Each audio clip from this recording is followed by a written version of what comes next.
आप सब जरूर देखिए यू टीवी आगरा। इस्लामिक धर्म में ईद का बहुत बड़ा महत्व माना जाता है।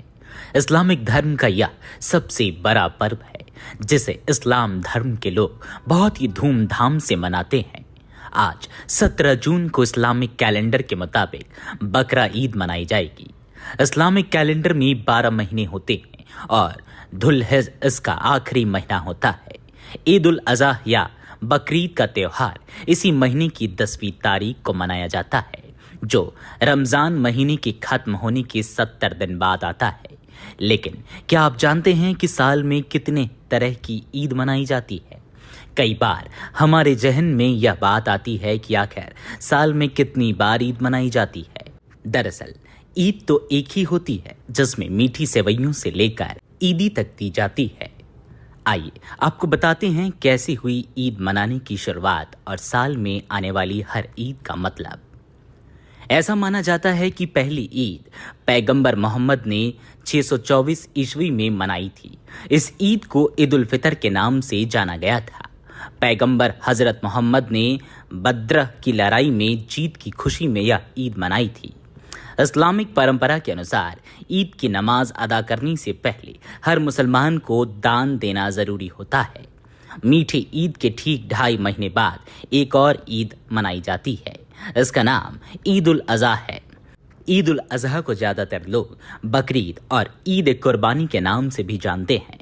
इस त्योहार की शुरुआत सबसे पहले हजरत इब्राहिम से जुड़ी एक घटना से हुई थी। साल की शुरुआत में सबसे पहले आने वाली मीठी ईद और ईद उल फितर को इस्लाम धर्म का सबसे अहम त्योहार माना जाता है। यह पर्व इस्लाम धर्म के पाक महीने रमज़ान के खत्म होने के बाद मनाया जाता है। इस्लाम धर्म की मान्यताओं के अनुसार चांद की स्थिति के हिसाब से रमज़ान का महीना प्रारंभ होता है, जिसमें रोजे रखे जाते हैं। इस पाक महीने के दौरान जो व्यक्ति सच्चे मन से रोजा रखता है उसके ऊपर अल्लाह मेहरबान होते हैं। रमजान माह के बाद ही ईद का पर्व मनाया जाता है, जिसे मीठी ईद ईद उल फितर के नाम से जाना जाता है। रमजान माह के खत्म होते ही अगले दिन सुबह के वक्त नमाज अदा की जाती है, जिसके साथ ज़कात देने की परंपरा है। इसके अलावा इस दिन मीठी सेवइयां बनाई जाती है। ईद उल फितर पर मुस्लिम समुदाय खुदा का शुक्रिया अदा करता है और उसने उन्हें पूरे महीने रोजे रखने की ताकत दी। इस ईद पर गरीबों और ज़रूरतमंदों के लिए खास रकम दी जाती है। इस दान को ज़कात उल फितर कहते हैं।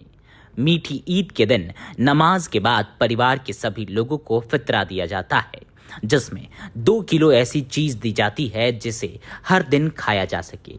यह गेहूं, आटा, चावल कुछ भी हो सकता है। इस ईद को मीठी ईद इसलिए भी कहते हैं क्योंकि ईद पर रोजे के बाद सबसे पहली चीज जो खाई जाती है वह मीठी होनी चाहिए। वैसे मिठाई, सेवई और शीर खुरमा के आदान प्रदान के कारण इसे मीठी ईद भी कहते हैं। बकरीद के नाम से मनाए जाने वाला पर्व, जिसे ईद उल अज़हा भी कहा जाता है, इस्लामिक कैलेंडर के अनुसार इस्लाम धर्म के 12वें महीने धुल-हिज में मनाया जाता है। बकरीद के पर्व को कुर्बानी के रूप में मनाया जाता है क्योंकि इस्लाम धर्म में कुर्बानी का बहुत बड़ा महत्व माना जाता है। कुरान के मुताबिक एक बार अल्लाह हजरत इब्राहिम की परीक्षा लेना चाहते थे, तब उन्होंने हजरत इब्राहिम को हुक्म दिया कि वह अपनी सबसे प्यारी चीज को उन्हें कुर्बान कर दे। हजरत इब्राहिम को उनके बेटे हजरत इस्माइल सबसे ज्यादा प्यारे थे। हजरत इब्राहिम को 80 साल की उम्र में संतान की प्राप्ति हुई थी, जिसके बाद उनके लिए अपने बेटे की कुर्बानी देना काफी मुश्किल था। लेकिन हजरत इब्राहिम ने अल्लाह के हुक्म को अपने बेटे के प्रति प्यार में से अल्लाह के हुक्म को चुनते हुए अपने बेटे की कुर्बानी देने का फैसला किया। हजरत इब्राहिम ने अल्लाह का नाम लेते हुए अपने बेटे के गले पर छुरी रख दी।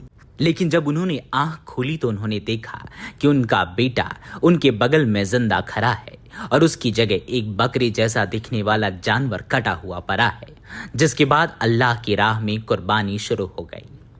हजरत इब्राहिम की कुर्बानी की याद में मनाए जाने वाले त्योहार में ईद की तरह कुर्बानी पर भी गरीबों का खास ख्याल रखा जाता है। इस त्योहार में सबसे पहले ईदगाह मस्जिदों में नमाज अदा की जाती है। इसके बाद बकरा या भेड़ की कुर्बानी दी जाती है। कुर्बानी के गोश्त को 3 हिस्सों में बांटा जाता है। इसमें एक हिस्सा गरीबों को जबकि दूसरा हिस्सा दोस्तों एवं सगे संबंधियों को दिया जाता है। वहीं तीसरा हिस्सा अपने परिवार के लिए रखा जाता है। जानकार बताते हैं कि यह साल शरीयत में दी गई है। ईद मिलाद उन नबी की बात करें तो इस दिन पैगंबर हजरत मोहम्मद का जन्म हुआ था। इसके अलावा इसी दिन उनकी मृत्यु भी हुई थी। इसे 12 रबीउल उल अव्वल और 12वां फात के नाम से भी जाना जाता है। रबीउल उल अव्वल इस्लामिक कैलेंडर के 12वीं तारीख को मनाया जाता है। इस दिन लोग अपने घरों और मस्जिदों को सजाते हैं। तरह तरह के पकवान बनाए जाते हैं। इस दिन घरों और मस्जिदों में रौनक नजर आती है। लोग पैगंबर मोहम्मद के बताए हुए शांति, भाईचारे, प्यार, अल्लाह की इबादत और सच्चाई के रास्ते पर चलने की सीख को याद करते हैं। पवित्र ग्रंथ कुरान की तिलावत पढ़ी जाती है और लोग एक दूसरे को गले लगाकर ईद मिलाद उन नबी की बधाई देते हैं। इस खास दिन पर कई जगहों पर जुलूस भी निकाले जाते हैं।